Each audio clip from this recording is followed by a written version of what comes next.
तो students, English की ये क्लास आज की एक ऐसी क्लास होने वाली है जिसमें मैं आपसे गारंटी के साथ कह सकता हूं कि अगर आपने ये क्लास पूरी देख ली तो इंग्लिश में अगर आपको कुछ भी नहीं आता है, आपको ये भी नहीं पता है कि इंग्लिश के पेपर में हमारा क्या क्या पूछा जाता है, क्या क्या हमारे पेपर में आता है, तो देखो सबसे पहले मैं आपको बता देता हूं कि आज की ये वीडियो देखने के बाद आपके टॉपिक कौन कौन से क्लियर होने वाले हैं। ठीक है, देखो सबसे पहले मैं आपको बता देता हूं कि आपके इंग्लिश जो होती है क्लास 10 की इंग्लिश, उसमें अगर मैं बात करता हूं प्रोज सेक्शन की, ठीक है, अगर मैं बात करता हूं प्रोज सेक्शन की, तो देखिए प्रोज सेक्शन में क्या होता है, आपके लॉन्ग आंसर आते हैं और आपके शॉर्ट आंसर पूछे जाते हैं।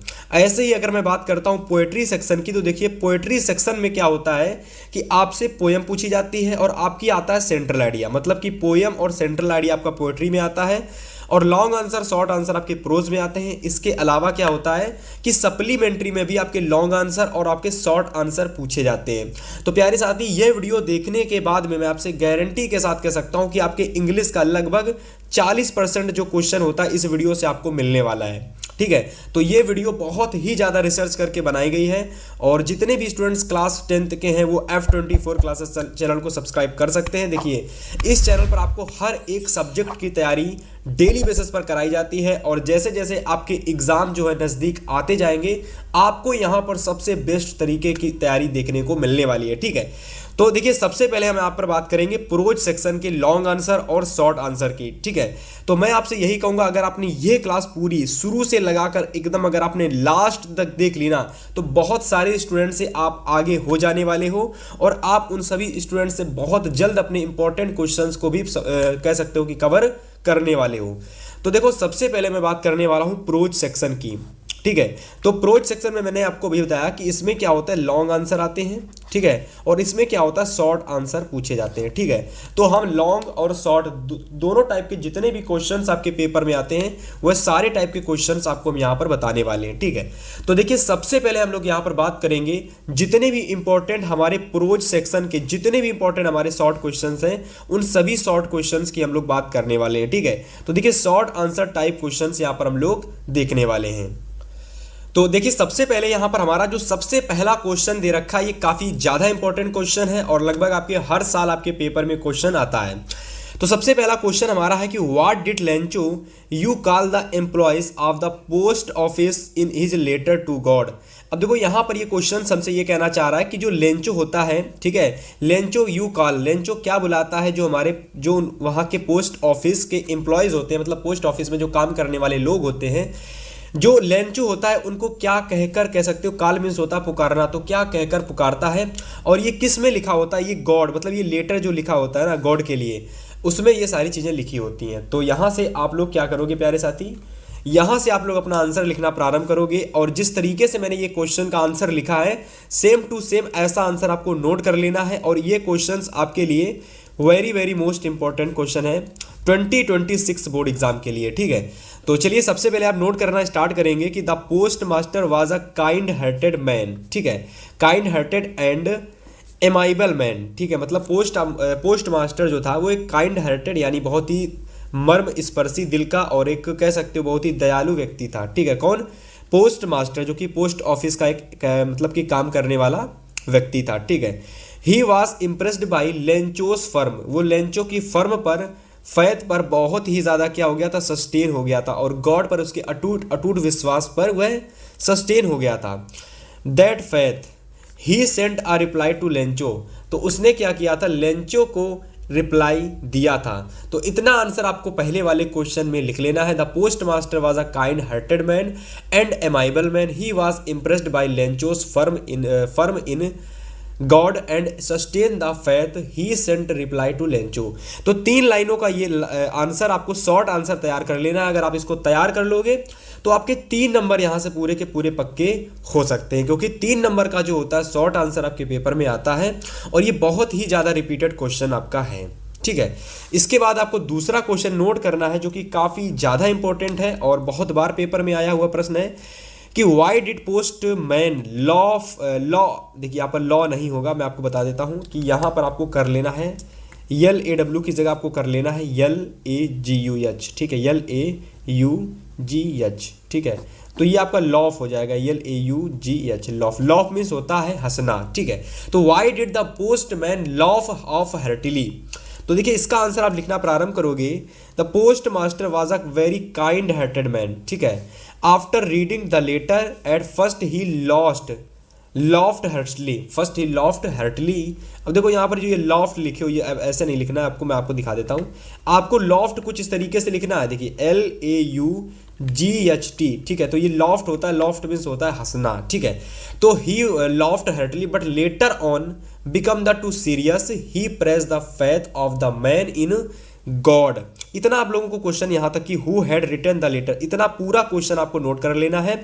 और ये क्वेश्चन आपके बोर्ड परीक्षा के लिए काफ़ी महत्वपूर्ण है, ठीक है। जितने भी क्वेश्चंस मैंने लिए हैं, अगर आप ये क्वेश्चन सारे बोर्ड एग्जाम से पहले तैयार कर लेते हैं तो मैं आपसे गारंटी के साथ कह सकता हूँ, दावे के साथ कह सकता हूँ, ये सारे के सारे क्वेश्चंस आपके पेपर में आने वाले हैं, ठीक है। चलिए इसके बाद अगला क्वेश्चन नोट करिए। क्वेश्चन नंबर 3 आपका है कि what was single hope for the family of Lencho. अब देखिए यहां पर ये क्वेश्चन हमसे कहना चाह रहा है कि सिंगल होप, लेंचो की फैमिली की सिंगल होप मतलब एक आखिरी उम्मीद कौन था। तो आंसर में आप लिखोगे यहां से कुछ इस तरीके से, the God was single hope for Lencho and his family. तो इतना क्वेश्चन का आंसर आपको इसमें लिख देना है, ठीक है। और ये 3 क्वेश्चंस जो मैंने आपको कराए, स्टार्टिंग के 3 क्वेश्चंस मैं आपको गारंटी के साथ कह रहा हूं कि 2026 में एक क्वेश्चंस आपको यहां से जरूर देखने को मिलने वाला है, ठीक है। चलिए बात करते हैं क्वेश्चन नंबर 4 की। तो अगला प्रश्न नोट करना स्टार्ट करिए आप लोग सभी स्टूडेंट्स। तो अगले क्वेश्चंस की अगर मैं बात करता हूं तो यहां देखिए क्वेश्चंस कहना चाह रहा है कि what is the greatest wealth of a innocent. अब देखिए यहां पर इनोसेंट नहीं होगा, यहां पर हो जाएगा कि what is the greatest wealth of a nation, ठीक है, ऑफ अ नेशन। नेशन का मतलब क्या होता है, नेशन का मतलब होता है राष्ट्र, ठीक है। तो नेशन का मतलब होता है राष्ट्र। तो आप लिखेंगे what is the greatest wealth of a nation in Mandela's opinion. तो यहां पर देखिए आपसे क्वेश्चंस में ये पूछा जा रहा है what is the greatest wealth. Greatest wealth का मतलब होता है कि सबसे बड़ी राष्ट्र, किसी राष्ट्र की सबसे बड़ी कह सकते हो कि उम्मीद या फिर सबसे बड़ी चीज क्या होती है। वेल्थ मीन्स होता है सबसे बड़ी ताकत क्या होती है। मंडेला मतलब मंडेला के अनुसार किसी राष्ट्र की सबसे बड़ी ताकत क्या होती है। तो आंसर में आप यहां से लिखना प्रारंभ करेंगे स्टूडेंट्स। देखिए यहां से आप लोग आंसर में लिखना स्टार्ट करेंगे कि in Mandela's opinion the greatest wealth of a nation is not minerals and not gems. मतलब किसी भी राष्ट्र की सबसे बड़ी ताकत जो मिनरल्स होते हैं वो नहीं होते हैं, ना ही जेम्स होते हैं। इसके साथ में क्या होता है, but it's good and honest citizen. मतलब कि मंडेला के अकॉर्डिंग क्या होता है कि किसी भी राष्ट्र की सबसे बड़ी जो ताकत होती है वो मिनरल्स नहीं होते, जेम्स नहीं होते, बल्कि ऑनेस्ट सिटीजन, वहां के कह सकते हो ईमानदार लोग होते हैं, ईमानदार व्यापारी होते हैं, ठीक है। तो उम्मीद है कि ये क्वेश्चन आपने बड़े अच्छे से नोट किया होगा। इसके बाद अगला प्रश्न आपको नोट करना है और हर एक क्वेश्चन मैं आपसे गारंटी के साथ कह सकता हूं कि ये क्वेश्चन अगर आप 2026 के लिए कहीं ना कहीं किसी कॉपी में अगर आप इन सभी प्रश्नों को नोट कर लेते हो तो मेरी गारंटी है कि आपको दोबारा किसी भी वीडियो को देखने की आवश्यकता नहीं पड़ेगी इंपॉर्टेंट क्वेश्चंस को देखने के लिए, ठीक है। सारे के सारे क्वेश्चंस मैंने इसी वीडियो में सभी के सभी क्वेश्चंस इंक्लूड कर दिए हैं आपके लिए, ठीक है। चलो भाई आगे बात करते हैं क्वेश्चन नंबर इसके आंसर की। तो क्वेश्चन सबसे पहले पढ़ते हैं। क्वेश्चन दे रखा है कि what does Anne Frank say about her father and grand mother in her diary. मतलब देखिए ये हमसे क्वेश्चंस कहना चाह रहा है कि जो एनी फ्रैंक होती हैं say about her father. Say about her father का मतलब होता है उन्होंने अपने पिताजी के बारे में क्या कहा, उन्होंने अपनी ग्रैंड मदर अपनी मदर इन लॉ के बारे में क्या कहा, किसमें क्या कहा। तो अपनी डायरी में उन्होंने, मतलब कहने का मतलब एनी फ्रैंक थी वो एक डायरी लिखा करती थी, ठीक है, सिंपल सी बात है। तो जो वो डायरी लिखा करती थी उस डायरी में उन्होंने अपने पिताजी के बारे में, अपनी दादी के बारे में क्या लिखा हुआ था, ठीक है। तो आप आंसर में लिखना प्रारंभ करेंगे सभी स्टूडेंट्स कि any Frank mention her grand mother with grand affection, ठीक है, and love in her diary, ठीक है। तो इतना पहले यहां से लगाकर आप इतना याद कर लेंगे। फिर आप लिखेंगे she writes about how much she loved her grand mother and how she was always thinking of her. तो इतना पूरा आंसर आप यहां तक की पूरा नोट करके एकदम अच्छे तरीके से लिख देंगे, है ना।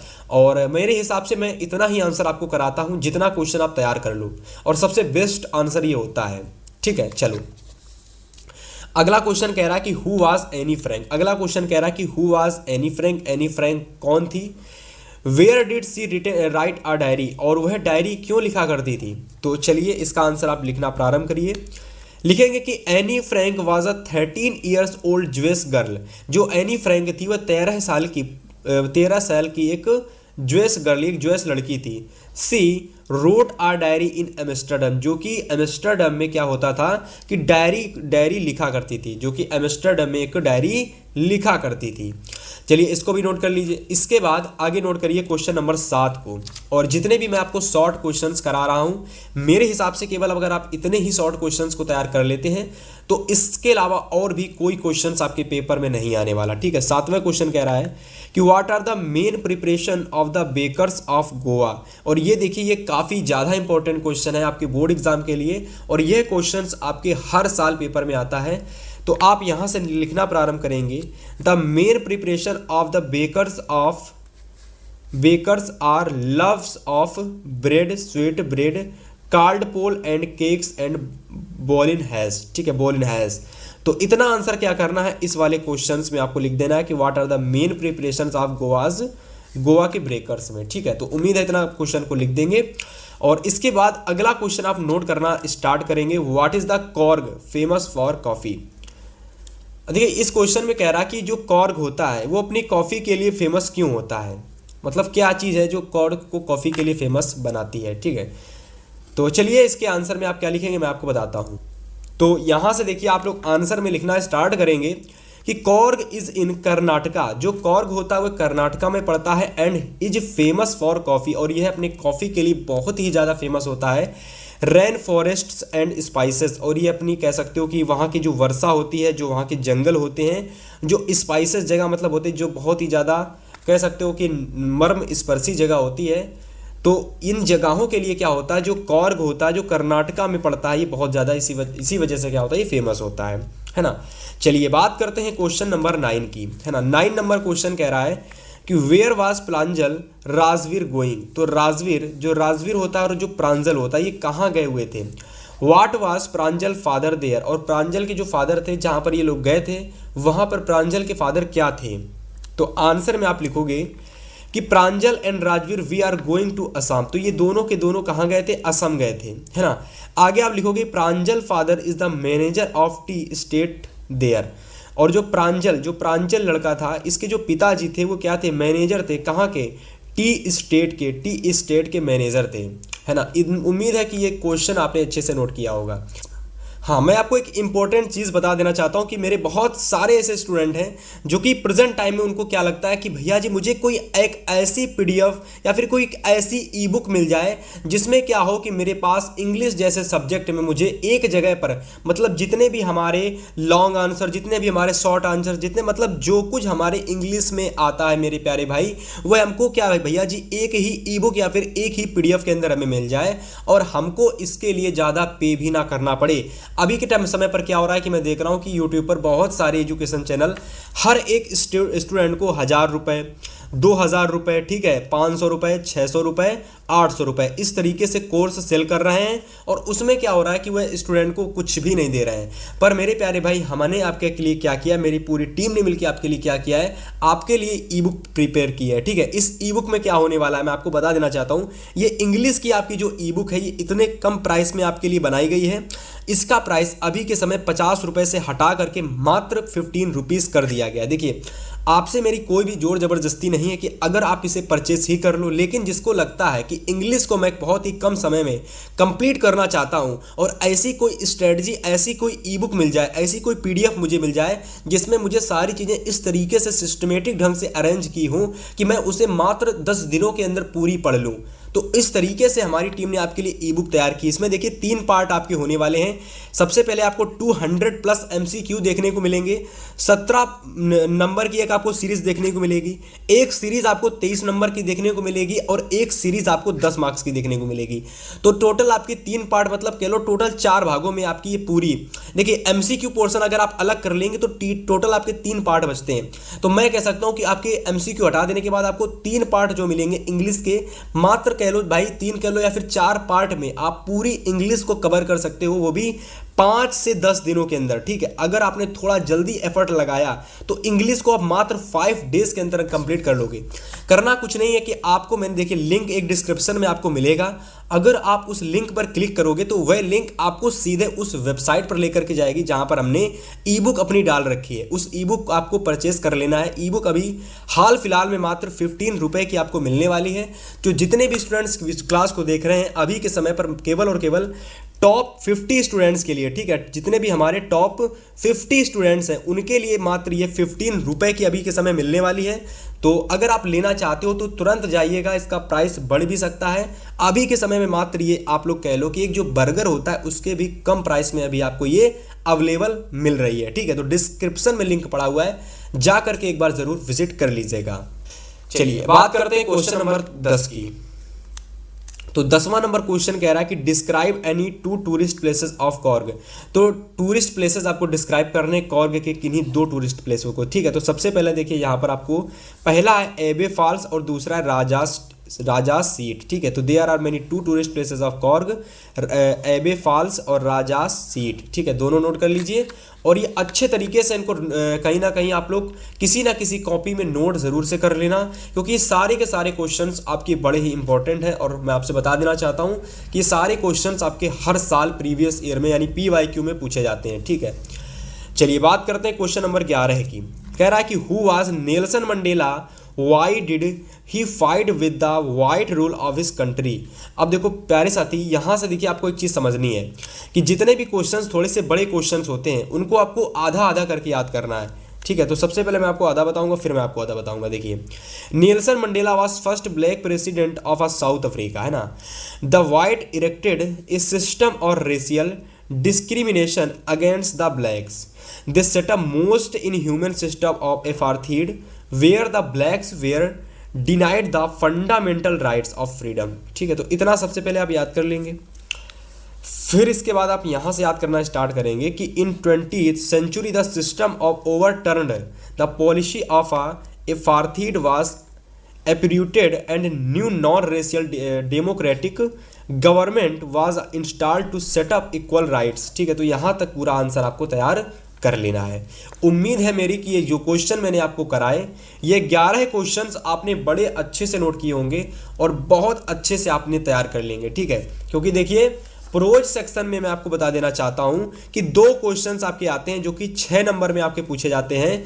और ये 2 क्वेश्चंस अगर आप अच्छे तरीके से पेपर में करके आओगे, अगर मेरे द्वारा बताए गए 11 क्वेश्चन अगर आप अच्छे तरीके से तैयार कर लेते हो, ठीक है। चलो भाई, अब मैं आपको बताने वाला हूं जितने भी आपके प्रोज सेक्शन के लॉन्ग आंसर हैं, तो मैं आपको वो सारे क्वेश्चंस अब मैं आपको बताने वाला हूं।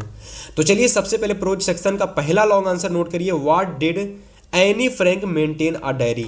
अब देखिए ये पूरा आंसर आप नोट कर लीजिए सबसे पहली बात तो, ठीक है, ये पूरा आंसर आप नोट कर लीजिए। और मैं आपको बता देना चाहता हूं कि जितने भी लोगों ने एनी फ्रैंक वाला चैप्टर नहीं पढ़ा है प्यारे साथी, एक बार जा करके आप लोग इंग्लिश की बुक से, ठीक है, एक बार जा करके इंग्लिश की बुक से क्या करना, एनी फ्रैंक वाले चैप्टर को बहुत अच्छे से पढ़ लेना, ठीक है। क्योंकि इस चैप्टर के हर साल जो क्वेश्चंस होते हैं आपके पेपर में पूछे जाते हैं, है ना। तो उम्मीद है कि ये क्वेश्चंस आप अच्छे तरीके से तैयार कर लेंगे, ठीक है। अच्छे तरीके से स्क्रीनशॉट ले लो, क्योंकि देखिए आप सभी को मैं जितनी देर पढ़ के बताऊंगा उतनी देर में ये सारे क्वेश्चंस आप स्क्रीनशॉट ले करके घर में तैयार कर सकते हैं।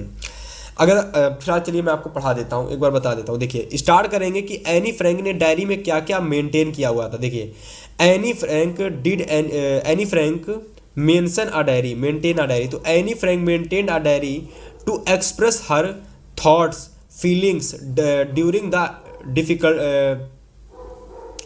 Difficult time of hiding from the Nazis in world war, ठीक है, वर्ल्ड वार सेकेंड।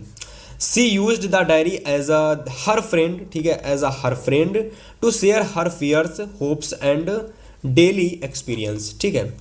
आगे देखिए आप यहाँ से लिखेंगे कि writing helped her stay strong and hopeful while facing danger and loneliness. Her diary also become a record to her life, showing the world the struggle and courage to young girl during the war। तो यहाँ तक कि पूरा question का answer आप अच्छे तरीके से नोट कर लेंगे और उम्मीद है कि आपने नोट भी कर लिया होगा, अच्छे से स्क्रीनशॉट ले लिया होगा, क्योंकि 2026 में ये क्वेश्चंस आपका भाई गारंटी के साथ आपका ये क्वेश्चंस आने वाला है। ठीक है, चलिए आगे बात करते हैं क्वेश्चन नंबर सेकंड की। चलिए इसके बाद देखिए हमारा जो अगला क्वेश्चन है, ये हमसे देखिए क्या कह रहा है। अगला क्वेश्चन हमसे कह रहा है कि आपको बताना है यहाँ पर देखिए क्वेश्चन में कि what are the difficulties faced by Nelson Mandela in achieving freedom for his people. मतलब जो नेल्सन मंडेला थे, ठीक है, उन्होंने जो अचीव करना का मतलब होता है अपने लोगों के लिए, हिज पीपुल का मतलब होता है, देखिए हिज पीपुल का मतलब होता है अपने लोगों के लिए। तो नेल्सन मंडेला ने अपने लोगों के लिए, फ्रीडम मतलब होता है स्वतंत्रता, तो अपने लोगों के लिए स्वतंत्रता किस तरीके से प्राप्त की थी, किस तरीके से अचीव कराई थी, क्या क्या डिफिकल्टीज हुई थी उस, कह सकते हो कि उस फ्रीडम को, उस स्वतंत्रता को प्राप्त करने में नेल्सन मंडेला को। तो देखिए इतना आंसर आपको, पूरा का पूरा आंसर आपको लिख देना है। अच्छे से एकदम स्क्रीनशॉट ले लो भाई, क्योंकि 2026 में जो एग्जाम होगा ना आपका इंग्लिश का, उसमें ये क्वेश्चन आपको पेपर में 100% देखने को मिलने वाला है। ठीक है भाई, चलिए बात करते हैं नेक्स्ट क्वेश्चंस की। ठीक है, देखिए इसके बाद देखिए आपको अगला क्वेश्चन नोट कर लेना है कि what does the writer say about the Korg and it's people. मतलब देखिए यहाँ पर हमसे क्वेश्चंस कह रहा है कि व्हाट डज द राइटर, जो राइटर थे, ठीक है, राइटर कौन, तो आप लोगों के जो राइटर थे, से अबाउट द कॉर्ग। तो कॉर्ग चैप्टर में, जिस चैप्टर को कॉर्ग ने लिखा था, उस चैप्टर के जो लेखक थे, राइटर थे, उन्होंने कॉर्ग के बारे में, कॉर्ग के लोगों के बारे में क्या क्या बताया था। तो ये सारा कुछ अगर आप इतना क्वेश्चन तैयार कर लोगे तो क्वेश्चन आपका पूरा हो जाएगा तैयार। और इस तरीके का एक क्वेश्चन आपको 2026 में 100% आपको पेपर में देखने को मिलने वाला है। ठीक है, सारे के सारे मैं ऐसे क्वेश्चन लेकर के आया हूं जो क्वेश्चन एकदम हुबहू आपके बोर्ड एग्जाम 2026 में देखने को मिलने वाले हैं। ठीक है, चलिए इसके बाद क्वेश्चन नंबर 4 को नोट कर लीजिए। 4 नंबर क्वेश्चन कह रहा है कि what did कीसा Gautami learn about death. तो कीसा गौतमी जो थे, ठीक है, कीसा गौतमी जो थे, उन्होंने लर्न अबाउट डेथ, तो उनके क्या मतलब, उनके डेथ का मतलब होता है मरना, डेथ का मतलब होता है मरना। तो उनके मरने से आपने उनके जीवन से क्या क्या सीखा, ठीक है, आपने उनके जीवन से क्या क्या सीखा, तो वो सारी चीजें आपको इसमें मिल जाएंगी। इतना क्वेश्चन अगर आप तैयार कर लोगे तो ये पूरा का पूरा question, what did कीसा Gautami learn about death, ये पूरा क्वेश्चन अगर आप आंसर तैयार कर लोगे तो ये पूरा क्वेश्चन आपको तैयार हो जाएगा। ठीक है, और ये क्वेश्चन आपको 2026 में जरूर देखने को मिलने वाला है, तो इसको आप 5 स्टार लगा लो। ठीक है, बहुत ज्यादा रिपीटेड क्वेश्चन है, हर साल ये क्वेश्चन पेपर में आता है। ठीक है, चलो अगर बात करते हैं क्वेश्चन नंबर 5 की, तो 5 नंबर क्वेश्चन कह रहा है कि draw a character sketch of valley. तो यहां पर देखिए क्वेश्चन में हमसे पूछा गया है, या फिर क्वेश्चन हमसे पूछना चाह रहा है कि आपको क्या करना है कि जो वैली नाम की एक लड़की है, उस लड़की का आपको क्या करना है, कैरेक्टर स्केच डिस्क्राइब करना है, ड्राइव करना है, तो ड्रॉ करना है। तो कैरेक्टर स्केच में आप ये पूरा इतना लिख देंगे। ठीक है, इतना पूरा आप कैरेक्टर स्केच में लिख देंगे, और उम्मीद है अगर आप यहां से लगाकर यहां तक पूरा कैरेक्टर स्केच लिख देंगे तो आपको यहां से 4 नंबर का लॉन्ग क्वेश्चन पक्का हो जाएगा। देखिए आपके पेपर में क्या होता है प्यारे साथियों, प्रोज सेक्शन में एक क्वेश्चन आता है जो कि 4 नंबर का आता है, और मैंने आपको 4 क्वेश्चन नहीं 5 क्वेश्चन बताया। पहला क्वेश्चन, दूसरा क्वेश्चन, ठीक है, इसके बाद तीसरा क्वेश्चन, चौथा क्वेश्चन, और ये लास्ट 5वां क्वेश्चन। तो प्रोज सेक्शन के ये 5 क्वेश्चन आप तैयार कर लेते हो तो एक प्रश्न आपको, मेरी गारंटी है 100% आपको पेपर में देखने को मिलेगा। चलो भाई, इसके बाद देखिए सप्लीमेंट्री सेक्शन के मैं आपको बताने वाला हूं 2 क्वेश्चन जो आपके पेपर में आते हैं। मैं आपको 6 के 6 नंबर यानी 6 नंबर का आता है सप्लीमेंट्री सेक्शन। ठीक है, सप्लीमेंट्री सेक्शन में जो शॉर्ट क्वेश्चन आता है वो 6 नंबर के आते हैं, मतलब 2 प्रश्न आते हैं। तो 3 नंबर के 2 प्रश्न होते हैं, 3 नंबर के 2 क्वेश्चन, तो 6 नंबर आपको पूरे मिलते हैं। तो 6 के 6 नंबर आपको पूरे मिलेंगे अगर आपने ये सारे क्वेश्चन तैयार कर लिए, वो भी सप्लीमेंट्री सेक्शन के। ठीक है, तो चलो भाई सबसे पहला प्रश्न तैयार करो। पहला क्वेश्चन है, और बोर्ड एग्जाम से पहले सारे क्वेश्चन बहुत अच्छे से रट के जाना। ठीक है, पहला क्वेश्चन है कि what treatment did the doctor give to Tricki. अब देखिए ट्रिकी क्या था, तो ट्रिकी एक कुत्ता था। ट्रिकी एक कुत्ता था जो कि किसका था, जो कि कह सकते हो कि अपने मालिक का एक कुत्ता था, अपने मालिक का एक कुत्ता था। तो उस मालिक ने ट्रिकी को क्या, मतलब कि किस तरीके की बीमारी ट्रिकी को हो रखी थी, और किस तरीके से मतलब डॉक्टर ने ट्रिकी को सही किया था। तो देखिए ये पूरा आंसर आपको लिख देना है, जिसमें क्या होता है कि tricky was put on the water diet for first 2 days। पहले 2 दिनों में क्या करता है कि जो ट्रिकी होता है वह कोई भी भोजन, कोई भी पानी वगैरह कुछ भी नहीं लेता है स्टार्टिंग के 2 दिनों में, ठीक है। तीसरे दिन जो ट्रिकी होता है ही रैन, वह दौड़ के जाता है विद इंथ्यूजियम, वह दौड़ के जाता है बाकी सभी कुत्तों की तरह वैन ही फूड वाज सर्व, और अपने भोजन को पाता है। जिस तरीके से हम गांव में देखते हैं कि हम जब किसी कुत्ते को भोजन डालते हैं, एक रोटी फेंकते हैं तो बहुत सारे कुत्ते आपस में लड़ने लगते हैं उस भोजन को प्राप्त करने के लिए। सेम उसी तरीके से जो ट्रिकी होता है तीसरे दिन अपने भोजन को प्राप्त करने के लिए बहुत सारे कुत्तों से झगड़ने लगता है। तो ये पूरा क्वेश्चन आप इसको नोट कर लेना, बहुत इंपॉर्टेंट है, और ये क्वेश्चन आपको 2026 में जरूर देखने को मिलेगा, ठीक है। चलिए इसके बाद आप लोग अगला क्वेश्चन नंबर नोट करिए कि who was responsible for poor condition of the dog name tricky. जो ट्रिकी कुत्ता था, इस ट्रिकी नेम के कुत्ते की सबसे बुरी पुअर कंडीशन का मतलब होता है बहुत ही खराब कंडीशन हो जाना। तो बहुत ही खराब जो कंडीशन थी, इसका रिस्पॉन्सिबल कौन था? तो देखिए इसके रिस्पॉन्सिबल थी मिसेस पम्फ्रे। अब देखिए वो मिसेस पम्फ्रे जो होती हैं, उन्होंने किस तरीके से उसकी पुअर कंडीशन कर दी होती है उस ट्रिकी नेम के कुत्ते की, तो वो सारा कुछ आपको इस क्वेश्चन के आंसर में यहाँ पर आपको देखने को मिल जाएगा। तो सबसे पहले तो क्वेश्चन एकदम अच्छे तरीके से आपको मैंने बता दिया। अब आपकी ये कह सकते हो कि आपकी ये आपका कर्तव्य है कि इस क्वेश्चन के आंसर को आप स्वयं से जरूर तैयार कर लेना, ठीक है। चलिए इसको तैयार कर लो, इसके बाद मैं आपको बताता हूं आगे के क्वेश्चन। तो देखो यहां पर आपका आगे का जो नेक्स्ट क्वेश्चन है, 1 मिनट, हाँ। तो जो दूसरा प्रश्न मैंने आपको बताया था कि उसकी पुअर कंडीशन का कौन रिस्पॉन्सिबल होता है, तो वो प्रश्न आपको यहां तक जाके समाप्त हुआ है। This made him fat and lethargic, ठीक है, फैट एंड लेथरस्टिक। एक बार देख लेना, ये पूरा यहाँ तक कि आप नोट कर लेंगे। चलिए इसके बाद बात करते हैं क्वेश्चन नंबर 3 की। तो नंबर 3 क्वेश्चन कह रहा है कि how did Mme Loisel look when she took part in the ball. प्यारे बच्चों यहाँ से देखिए आपको क्या करना है, ये जितना भी क्वेश्चन मैंने लिखाया है, जितना भी क्वेश्चन मैंने कराया है, ये सारे के सारे क्वेश्चंस अगर आप जल्दी से अभी के अभी स्क्रीनशॉट ले लेते हो तो बहुत ही कम समय में सारे क्वेश्चन मैं आपको करवा दूंगा, ठीक है।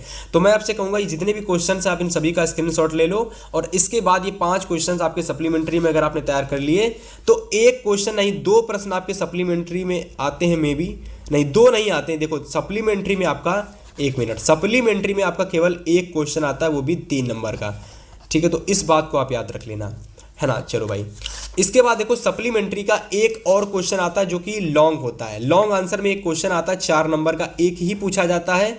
तो मैं आपको बता देने वाला हूं कुछ ऐसे क्वेश्चन, अगर आप उन क्वेश्चन को तैयार कर लेते हो तो जो सप्लीमेंट्री में आपके लॉन्ग क्वेश्चंस आते हैं उनमें से आपको एक क्वेश्चन आपके पेपर में जरूर देखने को मिल जाएगा। तो सबसे पहला क्वेश्चन आपको तैयार करना है कि व्हाट डिड थीफ, जो चोर होता है, मेक फ्रेंड विद अनिल। वो अनिल का मित्र, जो चोर होता है चोर, वो अनिल का मित्र किस तरीके से बनता है, वो अनिल के साथ दोस्ती किस तरीके से करता है। तो देखो इस वाले पूरे आंसर में आपको बताया गया है कि जो चोर नाम का एक लड़का जो होता है वो चोर होता है, तो वह किस तरीके से अनिल नेम के लड़के से मित्रता कैसे करता है, उसका दोस्त कैसे बनता है। तो वो सारी चीज़ें आपको यहाँ पर बताई गई हैं। तो ये प्रश्न भी आप बहुत अच्छे से नोट कर लेंगे, एग्जाम से पहले से तैयार कर लेंगे। इसके बाद दूसरा क्वेश्चन आप तैयार करेंगे कि give a character sketch of Matilda. जो मटिल्डा होती है उसका कैरेक्टर स्केच आपको अच्छे तरीके से ड्राइव करना है। तो ये पूरा आंसर यहाँ तक कि आपको तैयार कर लेना है, ठीक है। चलिए आगे बात करते हैं। तो देखिए आगे तीसरा नंबर क्वेश्चन आपको ये दे रखा है कि what would have happened if Matilda Loisel had not lost the necklace in the necklace. तो मटिल्डा लॉजेल जो होती है वो क्यों अपना नेकलेस नहीं खोती।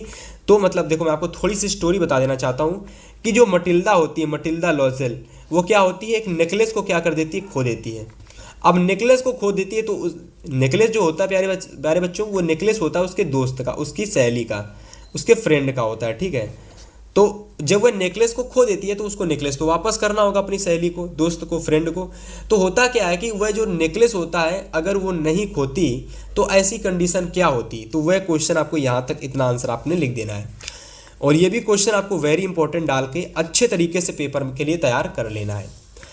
इसके बाद चौथा क्वेश्चन आप तैयार करेंगे सप्लीमेंट्री के लॉन्ग क्वेश्चन में, give a character sketch of Richard E bright. देखिए रिचार्ड ईब्राइट जो होते हैं प्यारे साथी, ये एक तरीके से आपके जो होते हैं साइंटिस्ट कह लो, ठीक है, ये एक तरीके से साइंटिस्ट होते हैं।